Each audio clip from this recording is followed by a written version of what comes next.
Dignity of labour, एक तरफ तो यह पढ़ाया जाता है श्रम की महत्ता। तो श्रम करके अगर जीवन यापन कर रहे हैं तो कोई गलत नहीं है।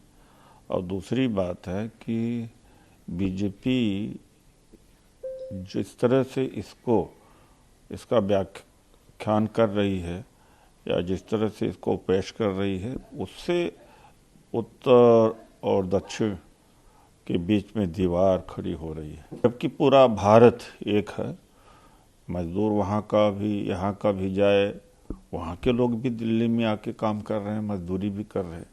हो सकता है कि उत्तर प्रदेश और बिहार से ज़्यादा वहाँ गए हों, लेकिन तमिलनाडु के भी तमाम सारे हमने अपने क्षेत्र में देखा, दिल्ली के इलाकों में, कि वो भी आकर के यहाँ मेहनत मजदूरी करते हैं। जब सिद्धारमैया जी ने खुद ही कह दिया कि अभी इस पर कोई फैसला नहीं लिया गया है, तो माहौल ख़राब करने का काम बीजेपी कर रही है। चूँकि लोकसभा के चुनाव आ रहे हैं, तो रोजी रोटी दे करके या स्वास्थ्य शिक्षा के आधार पर बीजेपी तो वोट ले नहीं सकती है, तो हिंदू मुसलमान कर रहे हैं।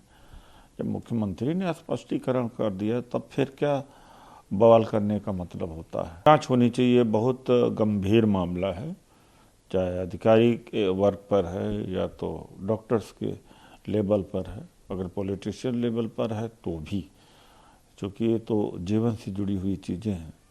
और सरकार में अगर नकली दवाइयाँ सप्लाई हो रही हैं तो क्या कुछ बचा नहीं है। निष्पक्षता से जांच होना चाहिए, लेकिन इसमें एक ही बात है कि बीजेपी के नेताओं के द्वारा जो भ्रष्टाचार होता है, जब 13,000 करोड़ का जल शक्ति का घोटाला सामने कश्मीर में आया, उसका क्या हुआ? उनका जांच क्यों नहीं होती? जांच एक ही पार्टी का होती है।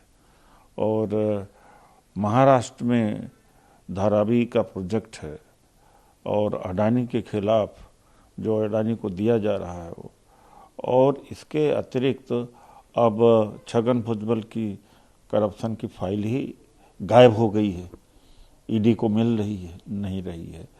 तो केवल विपक्ष के खिलाफ में ही भ्रष्टाचार के आरोप है, ईडी सीबीआई इनकम टैक्स सब लगती है, और सत्ता पक्ष देश को लूट के बैठ जाए, और जो भ्रष्ट बाहर से लोग आए बीजेपी में वो सब धुल जाए। ये क्या हो रहा है? ये कोई रूल ऑफ लॉ है इस देश के अंदर? एक तो एक पक्षी मामला है कि विपक्ष को किसी तरीके से सही है तो गलत है तो उनको दबा के ही रखना।